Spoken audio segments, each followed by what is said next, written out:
Eu tenho que confessar que assisti essa série sem esperar muita coisa, como se fosse só mais uma. Mas como diz o ditado, a Apple TV não dá ponto sem nó. Essa série me surpreendeu muito.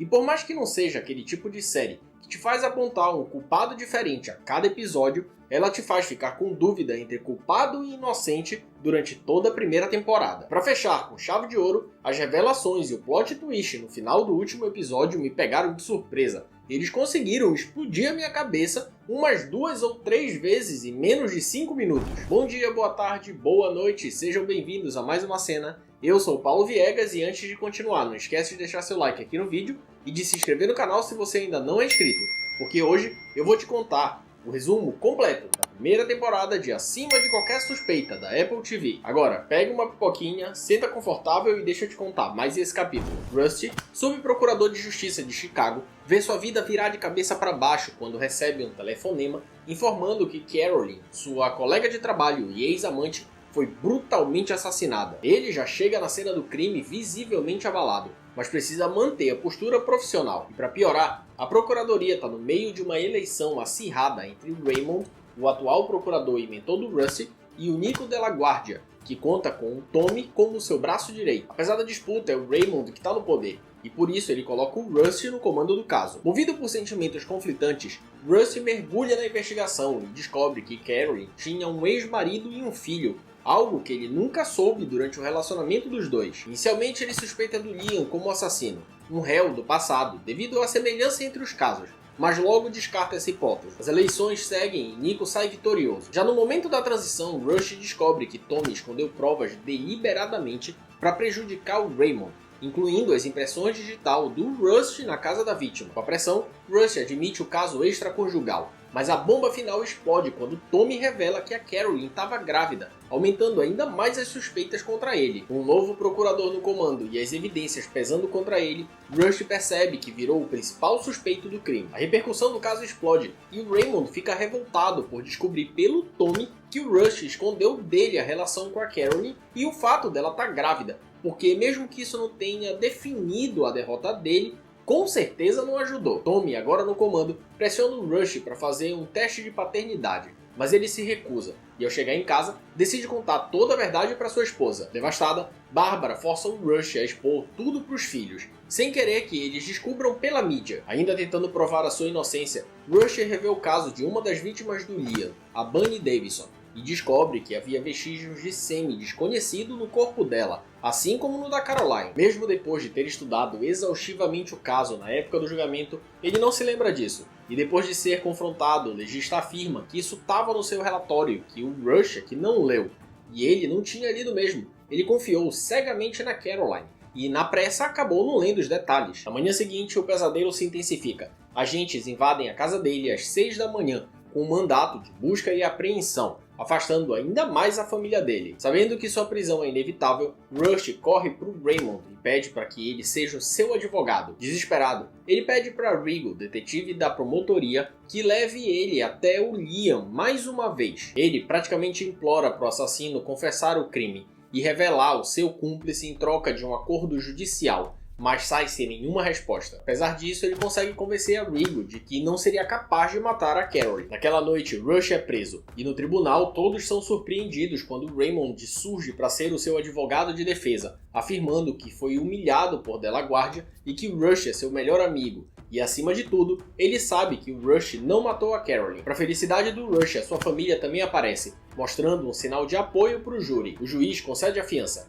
e saindo de lá, o Rush recebe uma mensagem anônima, dizendo que alguém sabe que ele esteve lá quando a Carolyn morreu. Rush recebe outra mensagem do número misterioso, marcando um encontro. Raymond o aconselha de não ir, mas alerta que caso vá, deve ter muito cuidado, porque provavelmente é uma armadilha. Enquanto isso, Bárbara começa a ser afetada pelos problemas do marido, sendo demitida da galeria de arte onde trabalha, já que o caso está atraindo atenções indesejadas para o local. Frustrada, ela acaba indo para um bar, onde recebe uma cantada de um barman. Mais tarde, contando isso para Lorraine, a esposa do Raymond, ela a incentiva a revidar a traição do Rush, sugerindo que isso vai aliviar a sua tensão. Rigo, afastada do caso e pressionada por Tommy de la Guardia, começa a sentir que algo está errado e, determinada, pede acesso aos arquivos do caso Bunny Davis, buscando possíveis conexões. Rusty, contra todas as recomendações, vai até uma fábrica abandonada e descobre que quem está por trás das mensagens é o Michael, o filho da Carol. O jovem revela que tirou fotos e gravou vídeos do Rush com a Carol na noite do assassinato,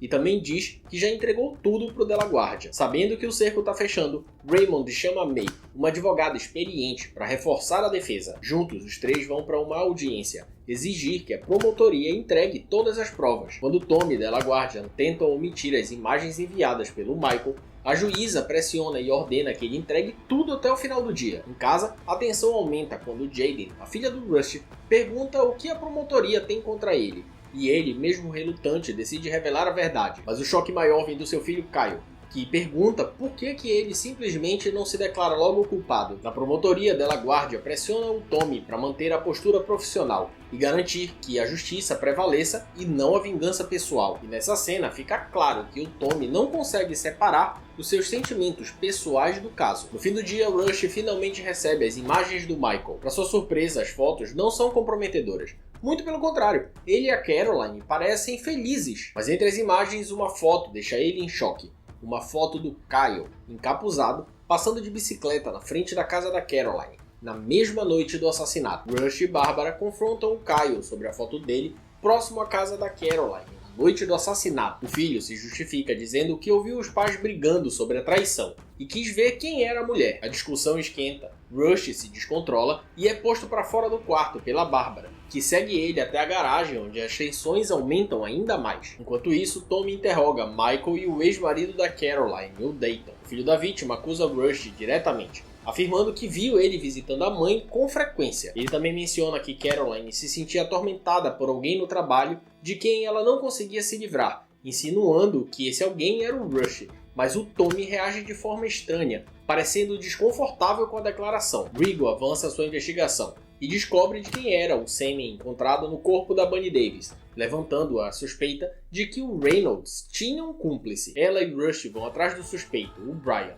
mas ele se recusa a falar, mesmo depois de ser intimidado pelo Rust. Rush compartilha com a May o que ele se lembra da noite do assassinato. Ele conta que tentou falar com a Caroline, mas ela não estava respondendo. Por isso, acabou indo para um bar beber e acabou bebendo mais do que deveria, dificultando suas lembranças daquela noite. Mas ele lembra de que quando a Caroline finalmente respondeu, ele foi até a casa dela. Primeiro eles brigaram e depois se beijaram e ele foi embora. O problema é que ele ficou lá por 51 minutos, um tempo muito longo para ter acontecido apenas o que ele descreveu. Tommy analisa as fotos de Caroline e passa um tempo incomum observando uma imagem dela só de calcinha e camisa, levantando suspeitas sobre o seu real envolvimento com a vítima. Ainda mais somando o desconforto dele quando Michael citou a perseguição que ela estava sofrendo por um colega de trabalho, e até a perseguição exagerada dele com Rust. Raymond se encontra com Tommy e Della Guardia para propor um acordo, argumentando que o caso contra o Rust é fraco. Ele sugere que o Rust se declare culpado e cumpra apenas 3 anos de prisão, mas os promotores entregam uma nova prova,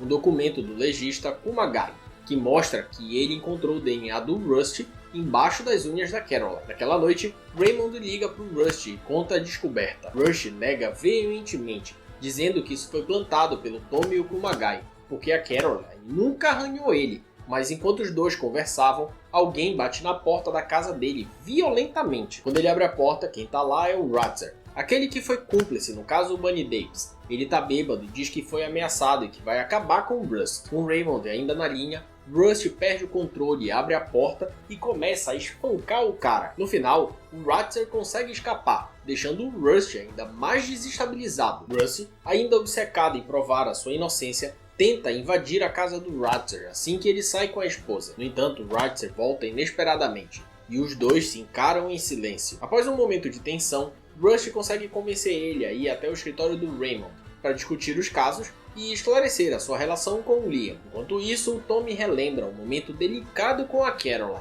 quando ele a confrontou porque ela estava evitando trabalhar com ele em qualquer processo. A lembrança parece incomodar ele, sugerindo que os seus sentimentos por ela são mais profundos do que apenas colegas de trabalho. Bárbara, que continuava encontrando o barman, liga para ele e os dois acabam se encontrando na casa dele. E durante esse encontro mais íntimo, os dois se beijam. No escritório, May confronta o Ratzer com evidências de que o seu sêmen foi encontrado no corpo de Bunny Davis, além de perguntar se ele reconhece o Reynolds. Rutter tenta minimizar a situação, dizendo que Bunny era uma conhecida e que às vezes ele contratava garotas de programa, mas nega qualquer envolvimento com o assassino ou com o assassinato, convencendo assim o Rusty, a May e o Raymond de que ele não tem relação com o caso da Caroline. Enquanto isso, Tommy dá uma declaração polêmica para a imprensa, tentando usar o caso como uma plataforma política, o que irrita a Delaguardia, que quer que ele mantenha a postura profissional. Cale, por sua vez, tenta jogar fora sua bicicleta, dizendo que ela está quebrada, mas Rusty, desconfiado, pega a bicicleta no lixo e guarda, revelando que ele não acreditou na história do filho sobre aquela noite. Por fim, o julgamento finalmente começa. Tommy faz uma declaração de abertura extremamente emocionada e apelativa, carregada de sentimento e drama. Além disso, a sua fala soa estranhamente pessoal, levantando ainda mais suspeitas sobre a sua verdadeira motivação com o caso. O julgamento continua com Kumagai, o médico legista, apontando todas as evidências contra o Rusty, incluindo a sua visita incomum ao necrotério e a briga que teve sobre o caso Bunny Davis. Mas Raymond mina sua credibilidade depois de pressionar o legista com as suas declarações preconceituosas sobre promotores. Raymond pede para que o Rusty e a Bárbara se mostrem mais unidos, mas ela se recusa, dizendo que não vai fingir um apoio durante o pior momento da sua vida. O próximo a depor é um analista forense, que reforça a presença do DNA do Rusty em Caroline, mas Raymond desmonta a acusação,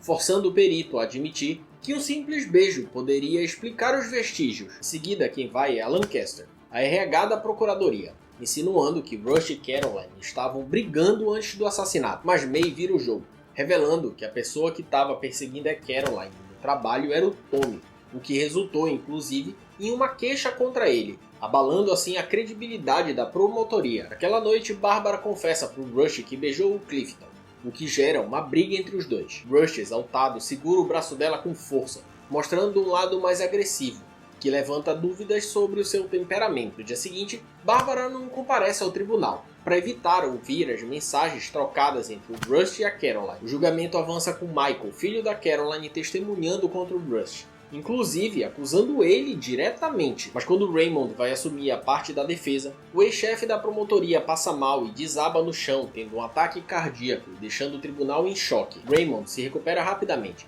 mas não pode mais representar o Rusty, forçando a juíza a convocar as partes. A promotoria tenta anular o julgamento, já que o Rusty virou uma espécie de herói quando correu para socorrer o Raymond, mas a May dá um passo à frente e assume a defesa. No entanto, contra todas as recomendações, Rusty decide se autodefender, e a juíza alerta que se ele tentar contar a sua versão durante as perguntas, vai ser forçado a depor. Rusty interroga o Michael, e mesmo sendo atacado verbalmente, consegue desestabilizar o garoto e o seu pai, deixando ambos nervosos. Como retaliação, Tommy e Delaguardia chamam um Brigo para testemunhar, expondo a conexão entre Rusty e a investigação alternativa. Durante o interrogatório, Rusty deixa escapar sua versão dos fatos, e a juíza dá duas opções: anulação do caso ou o seu depoimento, e ele aceita depor, ignorando os protestos da May, que então abandona o caso. Na manhã do depoimento, Raymond recebe alta e volta ao tribunal, reassumindo a defesa de Rusty, e a May também volta como assistente depois de um pedido de desculpas do Rusty. Quando Tommy assume o interrogatório, ele destrói a imagem do Rusty, pintando ele como violento e instável. Ele traz à tona o momento em que o Rusty focou o Kumagai, espancou o Rutter e até tentou fazer um acordo clandestino com o Reynolds. Além disso, sugere obstrução de justiça, mostrando que o Rusty usou a Rigo para procurar provas secretamente. Ao chegar em casa, Tommy encontra o local revirado e na bancada da cozinha tem um atiçador de lareira, a possível arma do crime nunca encontrada, junto com um bilhete misterioso mandando ele para bem longe. Na manhã seguinte, todos se reúnem no gabinete da juíza para discutir sobre o atiçador de lareira deixado na casa do Tommy. Ele foi periciado, mas não tinha nenhuma evidência que ligasse o objeto ao crime. Eles até levam para a antiga empregada doméstica da Caroline, que reconheceu o objeto, mas por ser um modelo comum, não tem como confirmar se era a verdadeira arma do crime. Assim, a promotoria e a defesa decidem ignorá-lo no julgamento, mas Rusty sabe a verdade. Era realmente uma peça da casa da Caroline. No tribunal, uma perita médica testemunha, alegando que, com base na digestão da comida de Caroline, a hora da morte não foi às 10 horas da noite, como apontado pelo Kumagai, mas entre 1 e 3 da manhã. Tommy rebate afirmando que não há provas de que ela realmente comeu naquela noite, levantando dúvidas na argumentação. Com o julgamento chegando ao fim, Rush decide fazer a sua própria alegação final, mesmo contra a vontade do Raymond e da May. Seu discurso é envolvente e convincente, mas Tommy não recua, encerrando com um argumento forte que mantém a dúvida viva sobre o veredito. Nos bastidores, DeLaGuardia confronta Tommy, percebendo que ele estava apaixonado pela Caroline. Mas antes que a conversa continue, o veredito é anunciado e Rush é considerado inocente. De volta em casa, Rush confronta Bárbara, acusando ela de ser a verdadeira assassina da Caroline. Ele revela que naquela noite ele voltou na casa da Caroline e encontrou o corpo, mas ao invés de chamar a polícia, encobriu o crime, imitando o assassinato da Bunny Davis, para incriminar o Raymond, pensando que a sua esposa que tinha cometido o crime. Bárbara nega, mas antes que possa responder mais alguma coisa, Jay confessa que foi ela que matou a Caroline. Jay explica que só queria afastar ela da vida deles, mas quando descobriu que Caroline estava grávida entrou em pânico e atacou. Depois, escondeu o atiçador e mais tarde, ao ver o Rush em perigo, desenterrou e deixou ele na casa do Tommy. A família decide enterrar a verdade para sempre, e o finalzinho do último episódio mostra todos, um tempinho depois, aparentemente seguindo em frente e tentando deixar o passado para trás. E é assim que termina a primeira temporada de Acima de Qualquer Suspeita, da Apple TV. Sinceramente, eu não sei o que esperar da segunda temporada dessa série. Eu amei a série, e obviamente eu quero mais temporadas, mas fiquei muito surpreso quando descobri que eles confirmaram uma segunda temporada, porque pra mim não ficou ponta solta. Não tem nenhuma brecha em que eles possam aproveitar sobre o caso da Caroline, ou o envolvimento do Rust. É claro que eles podem seguir para um outro caso, como por exemplo ele voltando para a promotoria e dando sequência na sua vida, com outros casos no dia a dia dele como promotor. Eles também podem usar uma brecha para alguém descobrir alguma coisa sobre a Jamie, ou até mesmo o passado voltar para assombrar ela e a garota tá com a língua nos dentes. Mas tirando isso, a temporada ficou redondinha. Agora sim você tá preparado. Pode correr pra Apple TV pra curtir essa nova temporada que vai estar insana. Mas antes disso, já deixa o seu like e me diz aqui nos comentários se esse resumo te ajudou a relembrar de tudo o que aconteceu e também se eu esqueci de contar alguma parte importante. Ah, e não esquece de se inscrever se você ainda não é inscrito. Eu tô sempre trazendo dicas e resumos de séries e filmes pra você. Também ativa o sininho aí. Assim, quando sair um vídeo novo, o YouTube vai te avisar. Isso é tudo que eu tinha pra falar pra você. Eu tô indo, mas daqui a pouco eu tô de volta. Até a próxima cena, o próximo capítulo e boa maratona pra vocês.